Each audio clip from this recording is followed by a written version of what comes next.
नमस्कार, दृष्टि न्यूज में आपका स्वागत है। मैं हूं आपके साथ अंकिता। चलिए बढ़ते हैं मुख्य खबर की ओर। बेंगलुरु में आयोजित राष्ट्रीय स्वयंसेवक संघ की अखिल भारतीय प्रतिनिधि सभा में लिया गया फैसला, शताब्दी वर्ष को ध्यान में रखकर कार्यकर्ता मंडल और बस्ती तक संस्कार को पहुंचाने के करेंगे प्रयास।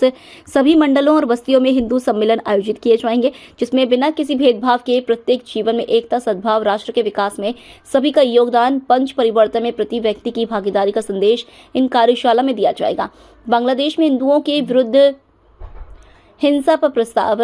बांग्लादेश में हिंदू एवं अल्पसंख्यक समुदायों पर इस्लामी कट्टरपंथियों तत्वों द्वारा हो रही संयोजित हिंसा, अन्याय और उत्पीड़न पर प्रतिनिधि सभा में चिंता व्यक्त की गई। बांग्लादेश में वर्तमान सत्ता पलट के समय मठ, मंदिरों, दुर्गा पूजा पंडालों और शिक्षण संस्थानों पर आक्रमण, मूर्ति का अनादर। संघ का मानना है कि कुछ अंतर्राष्ट्रीय शक्तियां जानबूझकर भारत के पड़ोसी क्षेत्र में विश्वास और टकराव का वातावरण बना रही है।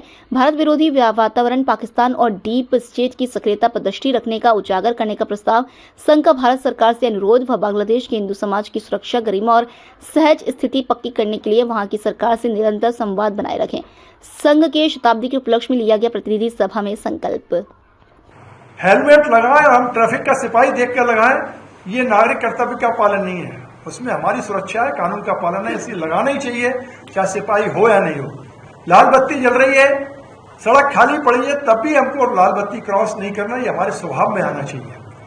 तो ऐसे नागरिक कर्तव्यों के प्रति समाज को जागरूक करना, समाज को शिक्षित करना, समाज के जीवन में उतारना, इसके लिए प्रबुद्ध जन की गोष्ठियां जगह जगह जिला स्तर तक करेंगे।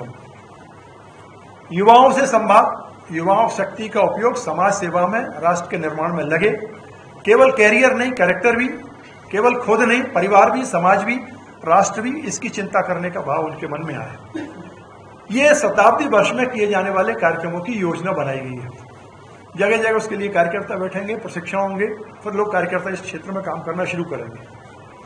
पुण्य श्लोक अहिल्याबाई पे हमने साल भर कार्यक्रम किए हैं। 31 मई को भोपाल में भी समापन होगा, इंदौर में भी समापन होगा। उनके व्यक्ति का जीवन जितना गौरवमयी रहा है, स्वर्णमयी रहा है, जितना लोक कल्याणकारी रहा है, जितना सत्ता के प्रति निरपेक्ष रही, वो सत्ता पर बैठने के बाद भी इतने साल राज्य किया, पर सत्ता का भाव उनके मन में नहीं आया। उनका ये शंकर जी का राज्य, मैं तो केवल इसकी कस्टोडियन मात्र हूं। उनके कार्यक्रमों का समापन होगा।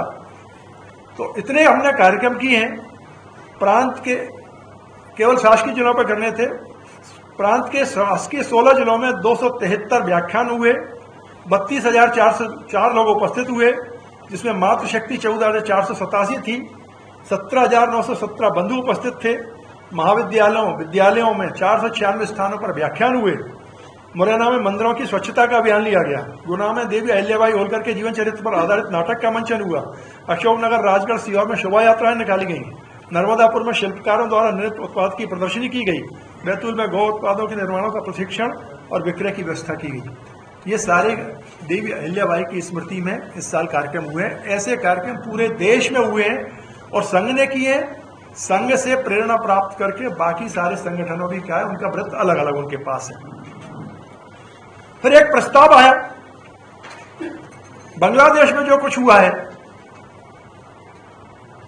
झगड़ा हसीना बेगम से हो सकता था, पर हसीना बेगम ने जब बांग्लादेश छोड़ दिया तो उसके बाद उनके वहां के हिंदुओं पे, महिलाओं पे, बच्चों पे, मंदिरों पे क्यों आक्रमण हुए? क्यों 60,000 हिंदुओं से जबरदस्ती त्यागपत्र लिखाए गए?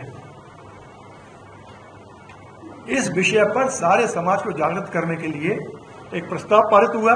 केंद्र सरकार से भी आग्रह किया है, समाज से भी आग्रह किया है, वैश्विक संस्थाओं से भी आग्रह किया है कि ये मानवाधिकारों का खुला उल्लंघन है।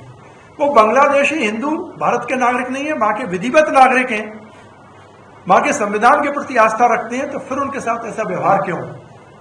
तो ये मानवाधिकार का भी प्रश्न है। तो उनके समर्थन में सारा समाज खड़ा है, सारा देश खड़ा है। भारत सरकार से भी आग्रह किया गया है कि जितनी कूटनीतिक साधनों का उपयोग किया जा सकता है, जितना वैश्विक स्तर पर दबाव डाला जा सकता है, वैश्विक संस्थाओं पर संपर्क किया जा सकता है, उनके माध्यम से उनके हितों की, उनकी सुरक्षा की चिंता की जाए। एक और महत्वपूर्ण प्रसंग है